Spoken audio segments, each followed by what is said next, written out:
قال النبي صلى الله عليه وسلم في المعتكف هو يعتكف الذنوب ويجزى له من الحسنات كعامل الحسنات كلها। আমার আপনার নবী মুহাম্মদুর রাসূলুল্লাহ সাল্লাল্লাহু আলাইহি ওয়াসাল্লাম বলেন, যিনি এতেকাফ বসবেন, এতেকাফের ফজিলত হইল ওই ব্যক্তি যতদিন মসজিদে অবস্থান থাকবেন ততদিন পর্যন্ত ওই ব্যক্তি যাবতীয় গুনাহ থেকে নিরাপদ থাকবেন। ওয়ায়ুজজা লাহু মিনাল হাসানাতি কাআমিলিল হাসানাতি কুল্লিহা। এতেকাফ থাকার কারণে ওই ব্যক্তি একজন অসুস্থ ব্যক্তিকে দেখার জন্য যাইতে পারবে না, জানাজার নামাজে শরীক হইতে পারবে না, আরো বাহ্যিক যতগুলো নেক আমল আছে ওই নেক আমলগুলো ওই ব্যক্তি করতে পারবে না।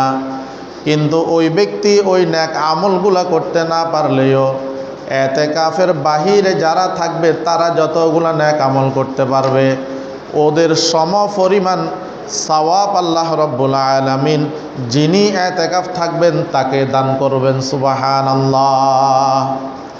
তাহলে এতেকাফের ফজিলত গুনাহ থেকে মুক্ত থাকবে এবং এতেকাফের বাহিরে যারা নেক আমল করবে এদের নেক আমল সমপরিমাণ আমলের সওয়াব আল্লাহ রাব্বুল আলামিন এতেকাফকারীকে দান করবেন।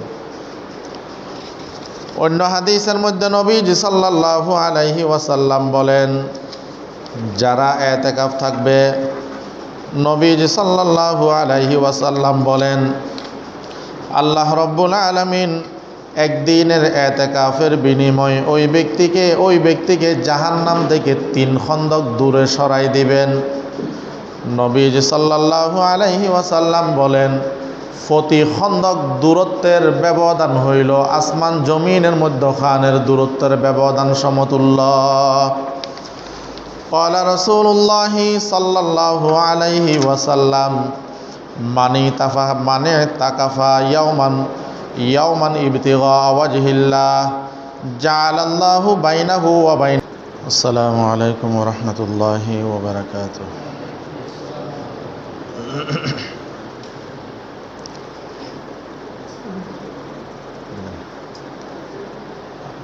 إن الحمد لله نحمده ونستعينه ونستغفره ونؤمن به ونتوكل عليه ونعوذ بالله من شرور أنفسنا ومن سيئات أعمالنا من يهد الله فلا مضل له ومن يضلله فلا هادي له ونشهد أن لا إله إلا الله وحده لا شريك له ونشهد أن سيدنا وحبيبنا ومولانا محمدا عبده ورسوله صلى الله عليه وعلى آله وأصحابه وبارك وسلم تسليما كثيرا كثيرا. أما بعد فأعوذ بالله من الشيطان الرجيم. بسم الله الرحمن الرحيم.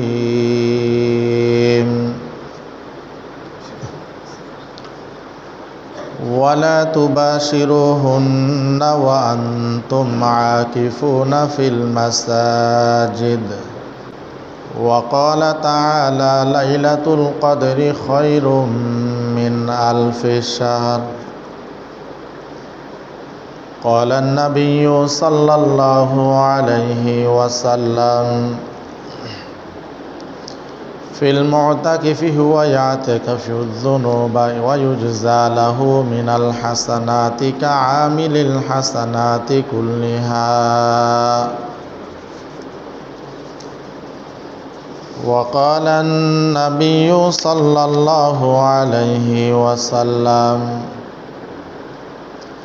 তাহাররাউ লাইলাতাল কদরি ফিল বিত্রি মিনাল আশরিল আওয়াখিরি মির রমাদান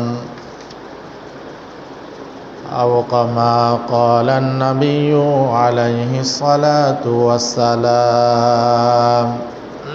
ঠিক আছে, ঠিক আছে।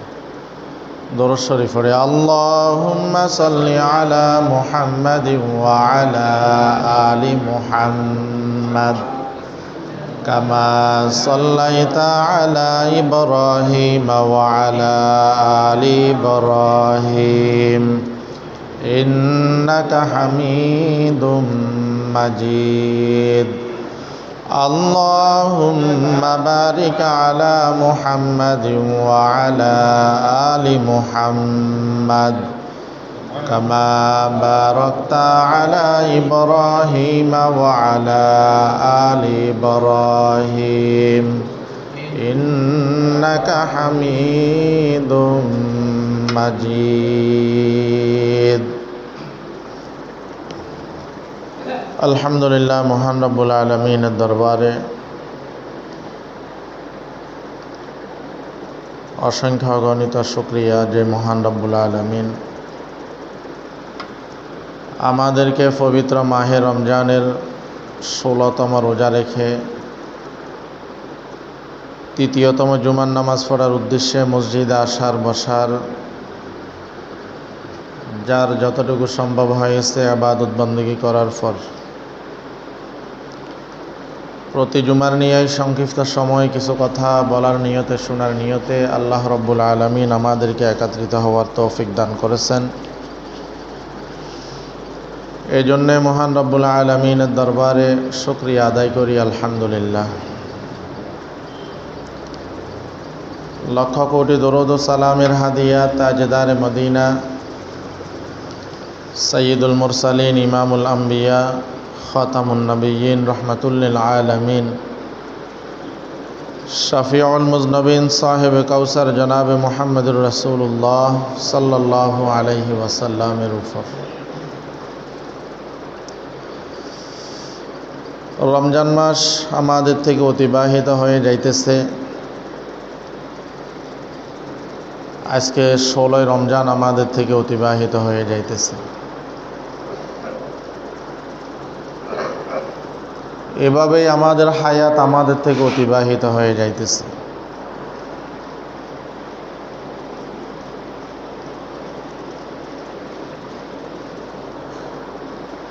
নির্ধারিত যে হায়াত আল্লাহ রব্বুল আলামিন আমাদেরকে দান করছেন, এই নির্ধারিত হায়াতের মধ্যে নেক আমল করলেও নির্ধারিত হায়াত শেষ হয়ে যাবে,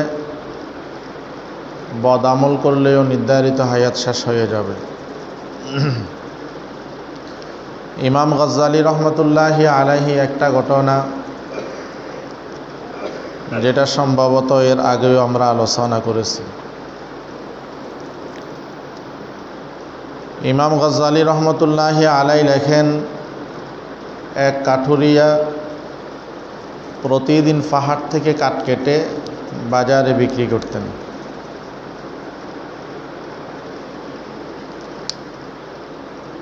এইভাবে যাইতে যাইতে একদিন পাহাড়ের মধ্যে গিয়ে একটা স্বর্ণের মুদ্রা ফেলেন। এখন ওই ব্যক্তি চিন্তা করলেন, যেহেতু আজকে দামি একটা জিনিস পেয়ে গেলাম, আজকে আর কাঠ না কাটলেও সমস্যা নাই। তো স্বর্ণের দামি মুদ্রাটা উনি বাড়িতে নিয়ে আসলেন। নিয়ে আসার জন্য নির্ধারিত একটা জায়গায় বিক্রি করার জন্য গেলেন। সেখানে যাওয়ার পর উনি বললেন, এটার এতটাই দাম, এই দাম দেওয়ার মতো শুধু আমি নই, এই বাজারে যতগুলা স্বর্ণের ব্যবসায়ী আছে এদের পক্ষে দেওয়াটা সম্ভব হবে না। লম্বা ঘটনা, সর্বশেষ উনি যাইতে যাইতে একেবারে সরকারের দ্বারস্থ হলেন এবং ওনার এই স্বর্ণের দামি মুদ্রার বিনিময়ে ওনাকে একটা শর্ত দিলেন যে 4 ঘন্টার সময় দেওয়া হবে, এই 4 ঘন্টার সময়ের মধ্যে আমাদের খাদ্য ভাণ্ডার থেকে যতগুলো খাবার নিয়ে যাইতে পারবেন সবগুলোর মালিক হবেন আপনি। তার বিনিময় আমাদেরকে স্বর্ণের মুদ্রাটা দিয়ে দিতে হবে। ওই ব্যক্তিকে নির্ধারিত সময় দেওয়া হলো। নির্ধারিত সময় পেয়ে উনি যখন খাদ্য ভাণ্ডারের মধ্যে ঢুকলেন, ঢোকার পর দেখলেন সেখানে দামি এক বিছানা।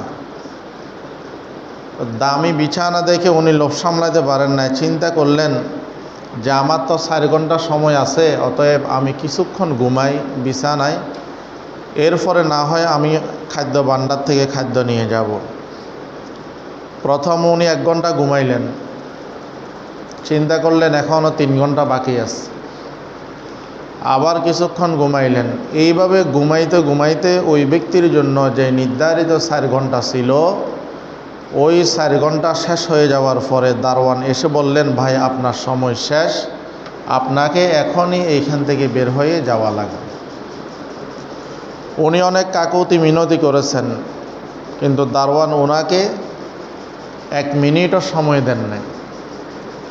ইমাম গাজ্জালী রহমতুল্লাহি আলাই বলেন, অনুরূপভাবে আমাদের অবস্থাও এমন। আল্লাহ রব্বুল আলামিন আমাদেরকে নির্ধারিত হায়াত দিয়ে দুনিয়ায় পাঠাইছেন। এই নির্ধারিত হায়াতটা যদি আমরা ইবাদত বন্দেগীর মধ্যে কাটাই তাহলেও শেষ হয়ে যাবে, ঘুমাইয়া কাটাইলেও শেষ হয়ে যাবে, হেলায় দুলায় কাটাই ফেললেও আমাদের নির্ধারিত হায়াত শেষ হয়ে যাবে। এই নির্ধারিত হায়াত শেষ হয়ে যাওয়ার পর আজরাইল আলাইহিস সালাতু ওয়াস সালাম আমার জান কবজ করার জন্য যখন আসবেন, আমি আর আপনি যতই কাকুতি মিনতি করি তখন 1 মিনিট আপনাকে সময় দেওয়া হবে না। কারণ মৃত্যু যখন এসে যাবে, 1 কদম সামনে যাওয়ারও সুযোগ থাকবে না, 1 কদম পিছনে যাওয়ারও কি থাকবে না, সুযোগ থাকবে না। তো হায়াত চলে যাইতেছে। আমরা যারা মাহে রমজানের রোজা রেখেছি আমাদের হায়াতও চলে যাইতেছে, যারা মাহে রমজানের রোজা রাখে নাই তাদের হায়াতও চলে যাইতেছে। আমরা যারা ইবাদত বন্দেগী করার চেষ্টা করতেছি আমাদের হায়াতও চলে যাইতেছে, যারা ইবাদত বন্দেগী করতেছে না তাদের হায়াতও চলে যাইতেছে। এই দুনিয়াটা হইল মুসাফিরখানা। यही हम सब मुसाफिर है वही आखिर ठिकाना, यही हम सब मुसाफिर है कब्र आखिर ठिकाना, कोई आगे रवाना है कोई पीछे रवाना। দুনিয়াটা হইল মুসাফিরখানা এবং এই মুসাফিরখানা এটা চিরস্থায়ী থাকার জায়গা নয়। অতএব একদিন না একদিন এই মুসাফিরখানা থেকে আমাদেরকে বের হয়ে চলে যাইতে হবে। এই জন্য হায়াত শেষ হয়ে যাইতেছে। দেখতে দেখতে আমাদের থেকে মাহে রমজানের 16টি রোজা অতিবাহিত হয়ে যাইতেছে।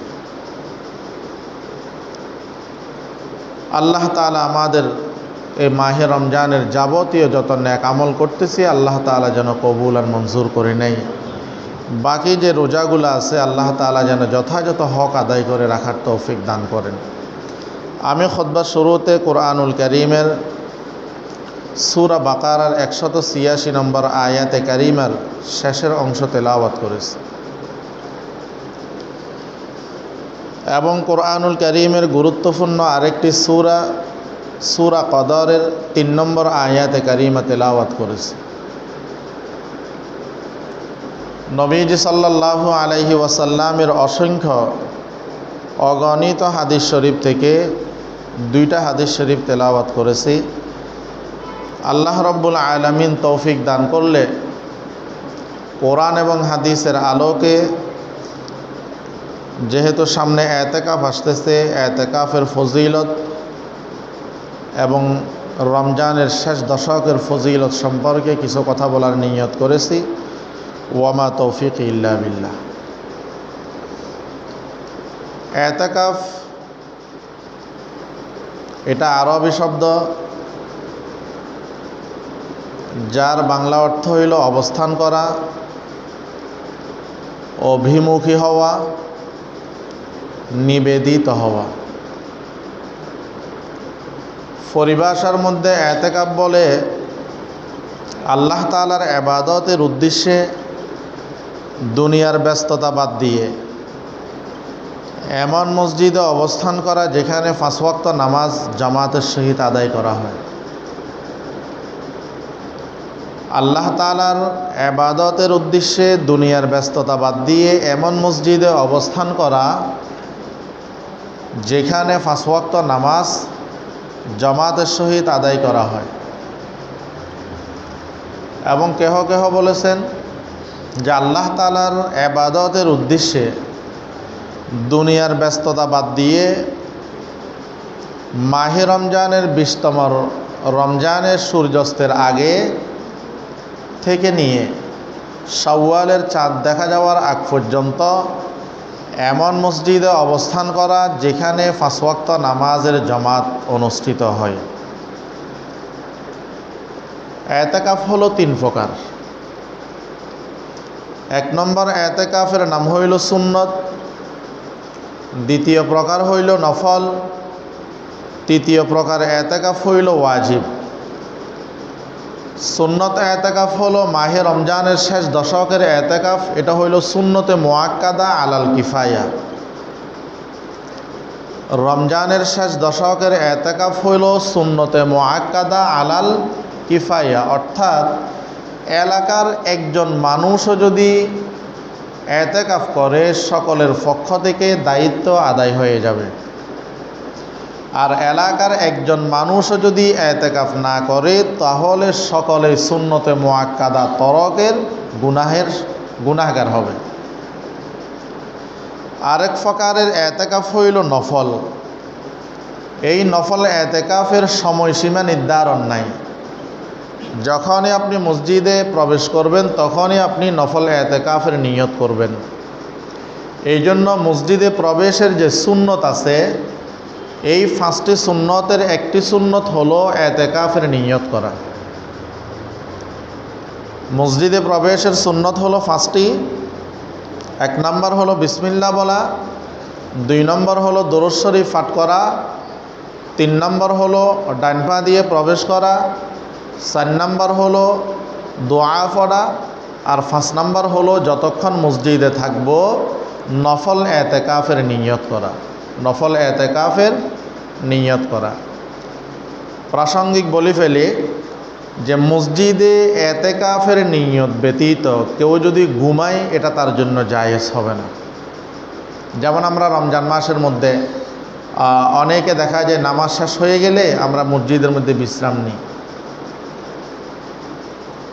অনেক সময় মসজিদে দাওয়াত ও তবলীগের ভাইয়েরা আসেন, তো ওনারাও যদি এতেকাফের নিয়ত না করে ওনাদের জন্য মসজিদে ঘুমানো, মসজিদে থাকা ওনাদের জন্য কি হবে না, জায়েজ হবে না। এই জন্য মসজিদে যতক্ষণ থাকবো ততক্ষণ এতেকাফের নিয়ত করা এটা হইল নফল। এটা হইল কি না, সব সময়ের জন্য। নফল এতেকাফ এটা সব সময়ের জন্য। এবং আমরা অনেক সময় যে মসজিদের মধ্যে যে অনেকে নাস্তা দেয়, জিলাপি দেয় বা বিভিন্ন নাস্তা দেয়, এটাও মসজিদের মধ্যে খাইতে হইলে, দিতে হইলে নফল এতেকাফের নিয়ত করতে হবে। নফল এতেকাফের নিয়ত করতে হবে। তাহলে নফল এতেকাফ যে কোনো সময় করা যায়, যে কোনো মুহূর্তের জন্য, যে কোনো সময়ের জন্য নফল এতেকাফ করা যায়। এরপরে এতেকাফ হইল ওয়াজিব। এটা হইল অনেক সময় অনেকে মান্যত করে যে আমার এই কাজটা যদি সুন্দরভাবে সম্পূর্ণ হয়, আমার ছেলেটা যদি সুস্থ হয়, আমার ছেলেটাকে যদি বিদেশ পাঠাইতে পারি, বা আমার যদি চাকরি হয়ে যায়, ইত্যাদি ইত্যাদি যত ধরনের নিয়ত মান্যত আছে, এই মান্যতের কারণে আপনি যত দিনের এতেকাফের নিয়ত করবেন ততদিন মসজিদে অবস্থান করা এতেকাফের নিয়তে এটা আপনার উপরে ওয়াজিব। এটা আপনার উপরে ওয়াজিব। তাহলে এতেকাফ 3 প্রকার: সুন্নত, নফল, ওয়াজিব। সুন্নত এতেকাফ হইল রমজানের শেষ দশকে যেটি আছে, এটি হইল সুন্নতে মুআক্কাদা আলাল কিফায়া। কিছু সংখ্যক লোকেও যদি আদায় করে দেয়, সকলের পক্ষ থেকে সুন্নতে মুআক্কাদার দায়িত্ব আদায় হয়ে যাবে। কেউ যদি আদায় না করে সকলেই সুন্নতে মুআক্কাদা তরকের গুনাহগার হবে। এরপরে এখন আমরা আলোচনা করব সুন্নতে এতেকাফ নিয়ে। যেহেতু রমজান মাস, আজকে 16 রমজান অতিবাহিত হয়ে যাইতেছে।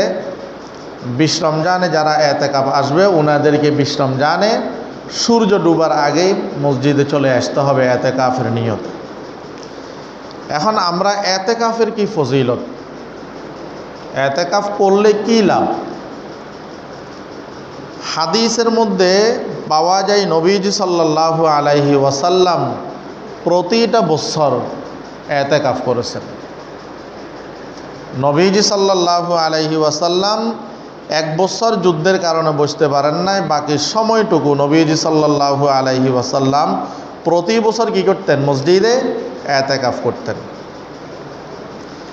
এতেকাফের দ্বারাই ফজিলত হলো, যিনি এতেকাফ বসবেন উদ্দেশ্য যদি ভালো হয়, রেজায়ে মাওলা হয়, আল্লাহ তাআলার সন্তুষ্টির জন্য হয়, লোক দেখানো না হয়, তো এতেকাফের ফজিলত হইল ওই ব্যক্তি গুনাহ থেকে মুক্ত থাকবে। ওই ব্যক্তি যাবতীয় গুনাহ থেকে কি থাকবে? মুক্ত থাকবে। 2 নম্বর ফজিলত হলো, এতেকাফ থাকার কারণে উনি বাহিরে আমাদের মতো যাবতীয় যে সমস্ত নেক আমলগুলো করতে পারবে না, ওই নেক আমলগুলো করতে না পারলেও এতেকাফের কারণে আল্লাহ রব্বুল আলামিন ওই ব্যক্তিকে ওই সওয়াবগুলাও দান করবেন। ক্বালান নবিয়্যু সাল্লাল্লাহু আলাইহি ওয়াসাল্লাম ফিল মুতাকিফি হুয়া ইয়াতাকিফুয যুনুবা ওয়া ইউজযা লাহু মিনাল হাসানাতি কাআমিলিল হাসানাতি কুল্লিহা। আমার আপনার নবী মুহাম্মদুর রাসূলুল্লাহ সাল্লাল্লাহু আলাইহি ওয়াসাল্লাম বলেন, যিনি এতেকাফ বসবেন, এতেকাফের ফজিলত হইল ওই ব্যক্তি যতদিন মসজিদে অবস্থান থাকবেন ততদিন পর্যন্ত ওই ব্যক্তি যাবতীয় গুনাহ থেকে নিরাপদ থাকবেন। ওয়া ইউজযা লাহু মিনাল হাসানাতি কাআমিলিল হাসানাতি কুল্লিহা। এতেকাফ থাকার কারণে ওই ব্যক্তি একজন অসুস্থ ব্যক্তিকে দেখার জন্য যাইতে পারবে না, জানাজার নামাজে শরীক হইতে পারবে না, আরও বাহ্যিক যতগুলো নেক আমল আছে ওই নেক আমলগুলো ওই ব্যক্তি করতে পারবে না। কিন্তু ওই ব্যক্তি ওই নেক আমলগুলো করতে না পারলেও এতেকাফের বাহিরে যারা থাকবে তারা যতগুলো নেক আমল করতে পারবে, ওদের সম পরিমাণ সওয়াব আল্লাহ রব্বুল আলামিন যিনি এতেকাফ থাকবেন তাকে দান করবেন। সুবহানাল্লাহ। তাহলে এতেকাফের ফজিলত গুনাহ থেকে মুক্ত থাকবে, এবং এতেকাফের বাহিরে যারা নেক আমল করবে এদের নেক আমল সমপরিমাণ আমলের সওয়াব আল্লাহ রব্বুল আলামিন এতেকাফকারীকে দান করবেন। অন্য হাদিসের মধ্যে নবীজি সাল্লাল্লাহু আলাইহি ওয়াসাল্লাম বলেন, যারা এতেকাফ থাকবে, নবীজি সাল্লাল্লাহু আলাইহি ওয়াসাল্লাম বলেন, আল্লাহ রব্বুল আলামিন একদিনের এতেকাফের বিনিময়ে ওই ব্যক্তিকে জাহান্নাম থেকে 3 খন্দক দূরে সরাই দিবেন।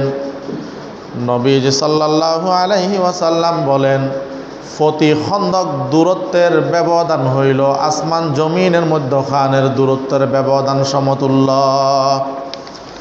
ক্বালা রাসূলুল্লাহি সাল্লাল্লাহু আলাইহি ওয়াসাল্লাম মানি তাকাফা ইয়াওমান ইবতিগা ওয়াজহিল্লাহ জাআলাল্লাহু বাইনাহু ওয়া বাইনান নারি 3 খানাদিক কুল্লু খান্দাকিন আবাদু মিম্মা বাইনাল খাফিকাইন।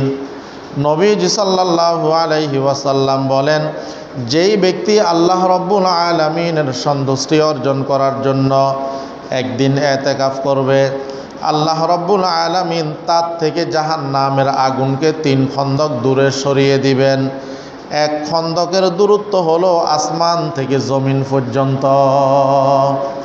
তো যারা এতেকাফ থাকবে এদের একদিনের এতেকাফের সওয়াব হলো আল্লাহ তাআলা এদের থেকে জাহান্নামকে 3 খন্দক দূরে সরাই দিবেন।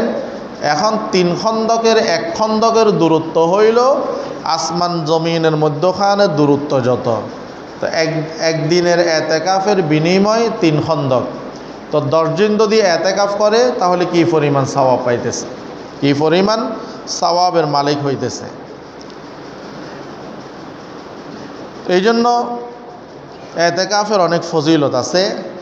কিতাবের মধ্যে আসছে, যে ব্যক্তি রমজানের শেষ দশকে এতেকাফ করবে ওই ব্যক্তির জন্য 2টি কবুল হওয়া হজ ও 2টি কবুল হওয়া উমরা সমতুল্য আল্লাহ রব্বুল আলামিন তাকে নেকি দান করবেন।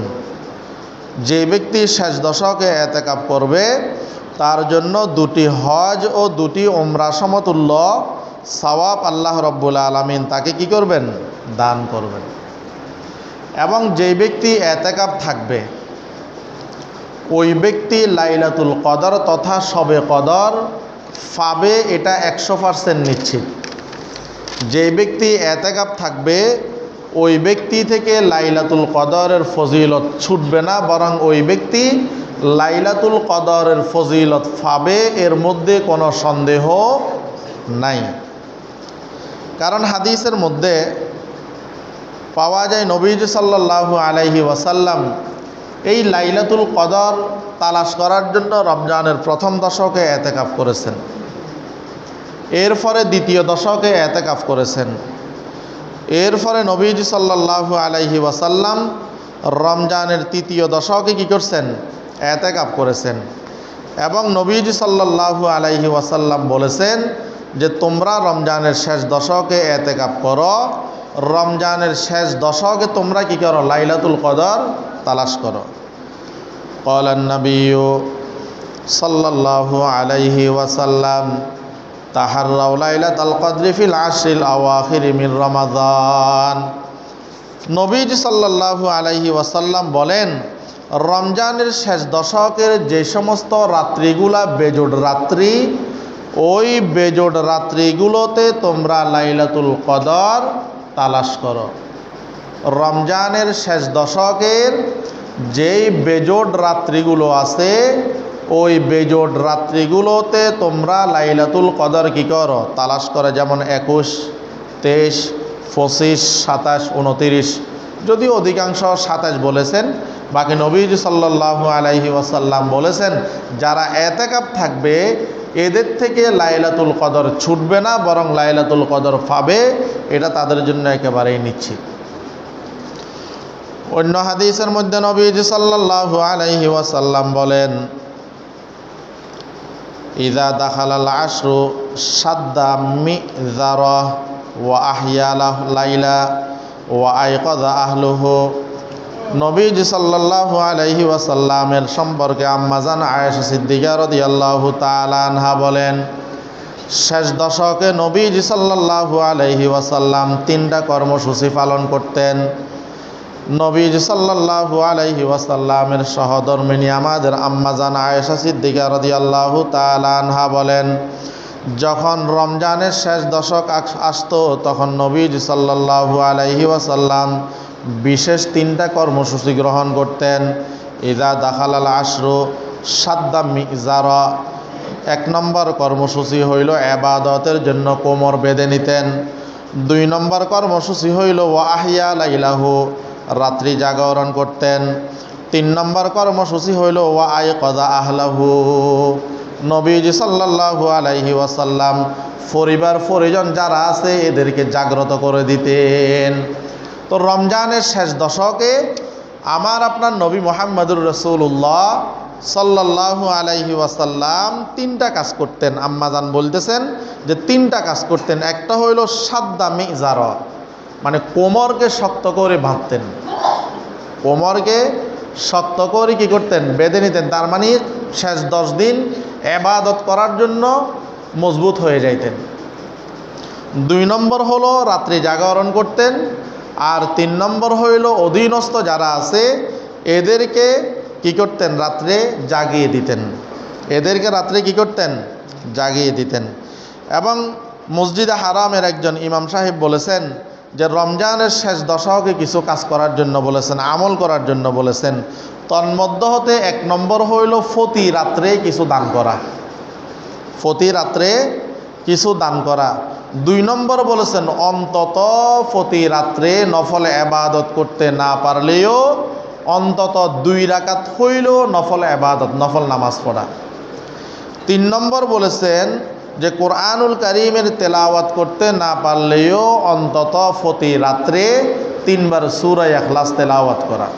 অন্তত কোরআনুল কারীম তেলাওয়াত করতে না পারলেও 3 বার সূরা ইখলাস কি করা? তেলাওয়াত করা। তো আমরা রমজানের শেষ দশক, ইনশাআল্লাহ আমরা গুরুত্ব দেব, আমরা সকলে আমল করার জন্য চেষ্টা করব। তো বিশেষ করে আমরা যেহেতু সামনে এতেকাফ, আমরা এতেকাফ সম্পর্কে কিছু মাসআলা আলোচনা করি। লাইলাতুল কদর সম্পর্কে আমরা সামনে ইনশাআল্লাহ আলোচনা করব।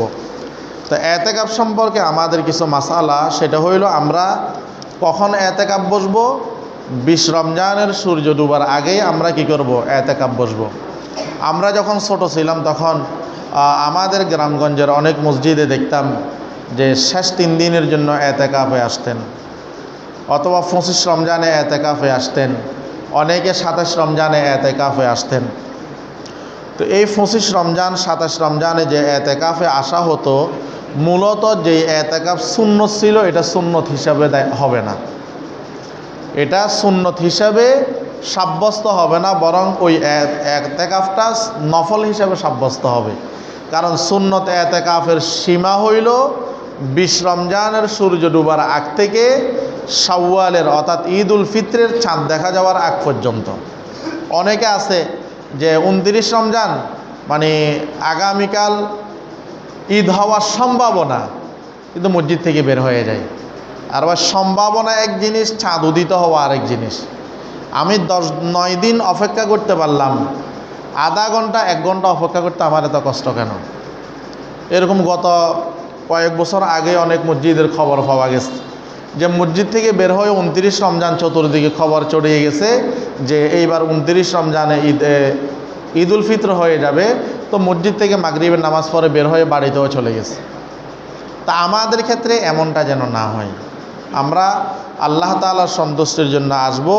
9 দিন আমি অপেক্ষা করতে পারতেছি, আর আধা ঘন্টা 1 ঘন্টা অপেক্ষা করে নিশ্চিত হব যে ঈদ উল ফিত্রের চাঁদ দেখা গেছে কিনা, ঈদ উল ফিত্রের চাঁদ দেখা গেছে কিনা।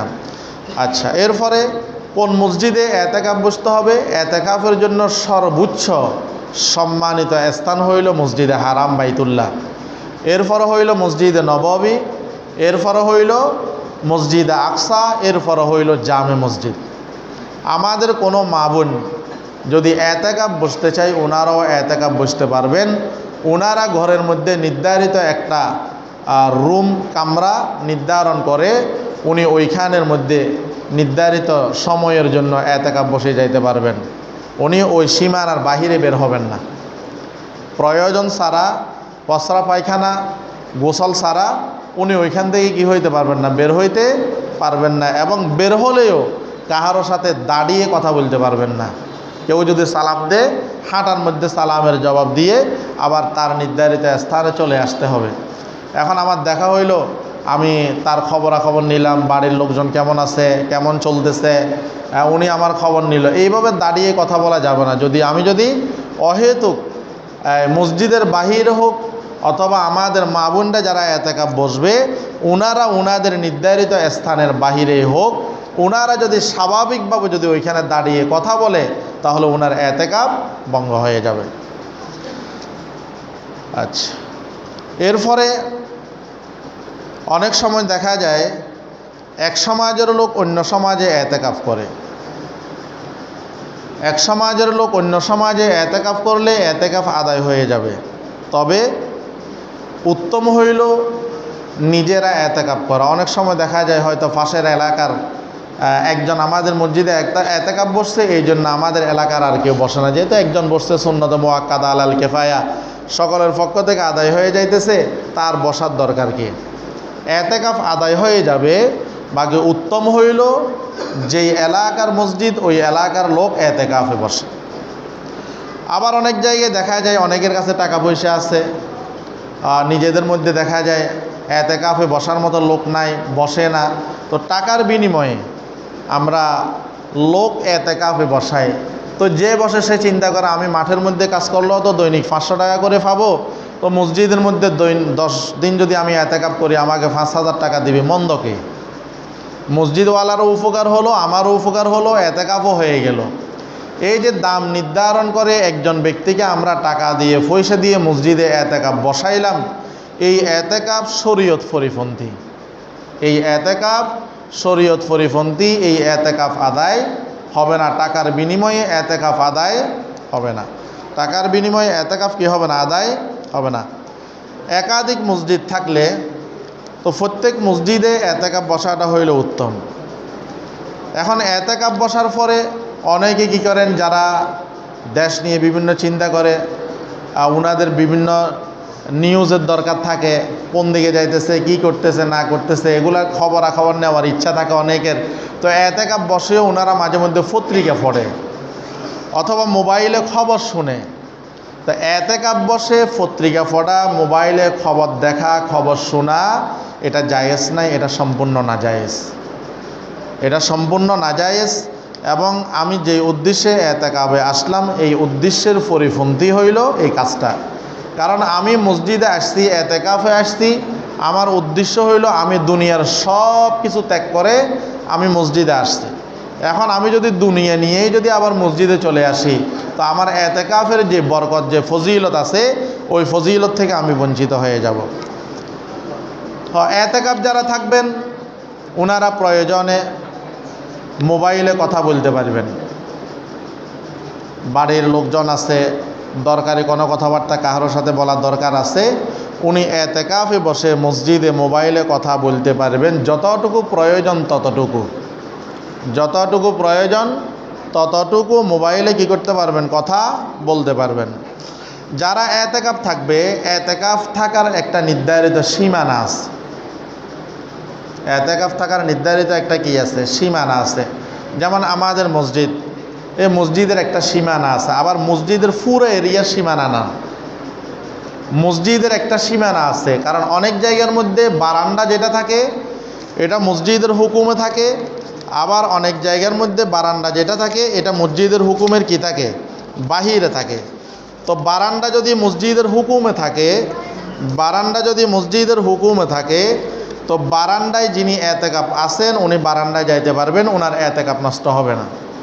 আর বারান্দা যদি মসজিদের হুকুমের বাহিরে থাকে, যে আমরা মসজিদ তালা লাগাই দেব, বারান্দাটা রাখলাম, আমরা কেউ যদি আসে সেখানে বারান্দায় নামাজ পড়বে, অথবা কেউ নামাজ না পাইলে সেখানে নামাজ পড়বে, ইত্যাদি ইত্যাদি নিয়তে। তো মসজিদের হুকুমের বাহিরে যদি বারান্দা থাকে, এই ক্ষেত্রে যিনি এতেকাফ থাকবেন উনি প্রয়োজন ব্যতীত বারান্দায় যাইতে পারবে না। উনি প্রয়োজন ব্যতীত বারান্দায় কী করতে পারবে না? যাইতে পারবে না। উনি যদি প্রয়োজন ব্যতীত বারান্দায় গিয়ে দাঁড়ায় থাকে, রাস্তা দিয়ে কে যাইতেছে আসতেছে, উনি যদি দাঁড়ায় থাকেন তাহলে ওনার ইবাদত নষ্ট, এতেকাফ নষ্ট হয়ে যাবে। ওনার এতেকাফ কি হয়ে যাবে? নষ্ট হয়ে যাবে। আর উনি কি কি কারণে বের হবে সেটা আমরা বললাম। ওনার একজন মানুষের মানবিক হাজাত আছে, ফসা ফ্রাইকানার প্রয়োজন আছে, অজুর প্রয়োজন আছে, গোসল ফরজ হইল গোসলের প্রয়োজন আছে।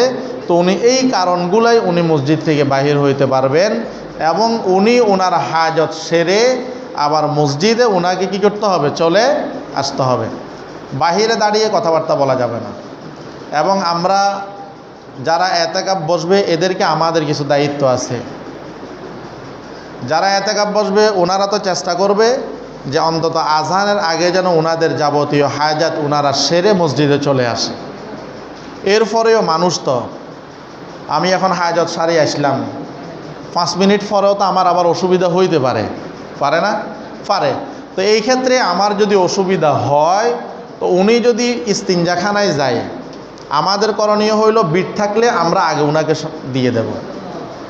অজুখানার মধ্যে অজু করতে গেছে, ওইখানে যদি লোকের ভিড় হয়, তা আমরা চেষ্টা করব যিনি এতেকাফ বসছে ওনাকে আগে যেন অজুটা সেরে উনি মসজিদে চলে যাইতে পারে, সেই সুযোগটা আমরা করে দেব। আর আরেকটা বিষয় হলো, আমরা যারা এতেকাফ থাকাকালীন সময়ে মসজিদে ইবাদত বন্দেগী করব, অবশ্যই মসজিদ ইবাদতের জায়গায় ইবাদত করবেন। বাকি যারা এতেকাফ থাকবে এদের জন্য অসুবিধা না হয় আমরা সেইভাবে ইবাদত করার জন্য চেষ্টা করব। এখন ওনারা মসজিদে এতেকাফ বসছেন, হয়তো আপনি সকালে ঘুমানোর অভ্যাস নাই, ওনাদের সকালে ঘুমানোর অভ্যাস আছে, তা আপনি মসজিদের মধ্যে জোরে জোরে কোরআন তেলাওয়াত করলেন, ওনাদের ঘুমের অসুবিধা হইল, এমনটা যেন না হয়। আর নফল আবাদত বন্দিগুলোতে এগুলো ঘরে করাটা উত্তম বলেছেন। তবুও অনেক সময় আমাদের ঘরে আবাদত বন্দি করার সেই পরিবেশ থাকে না, সেই পরিবেশ না থাকে না বিদায় আমরা মসজিদের মধ্যেও আবাদত বন্দেগি করি। তো আমরা যারা মসজিদে আবাদত বন্দেগি করব, আমরা চাইব যাতে করে ওনাদের অসুবিধা না হয়। ওনারা বারান্দায় ওই সাইডে থাকলে প্রয়োজন আমরা মসজিদের এই পাশে দক্ষিণ পাশে আমরা আবাদত বন্দেগি করব, কোরআন তালাওয়াত নফল আবাদত বন্দেগি যেটা আছে সেটা করব। আর বিশেষ করে যেহেতু শেষ দশকে ফজিলত আছে, শেষ দশকে সবে কদর তালাশ করার জন্য বলেছেন। যারা এতেকাফ থাকবে আমার অনুরোধ থাকবে ওনারা যদি গ্লাসের তালাটা লাগাই দেয়, বারান্দাটা যদি খোলা থাকে, তো কেউ যদি মসজিদে আবাদত বন্দেগি করতে চায় ওনারা বারান্দায় আবাদত করতে পারবে। এখন বারান্দার তালাটাও যদি লাগাই দেয় তো কেউ দেখা গেছে ঘরে পরিবেশ নাই, মসজিদে আসছেন আগ্রহ করে আবাদত করার জন্য, তো উনি আবাদত থেকে বঞ্চিত হয়ে মন খারাপ করে চলে গেলেন। এমনটা যেন না হয়, এই দিকগুলো আমরা খেয়াল রাখবো।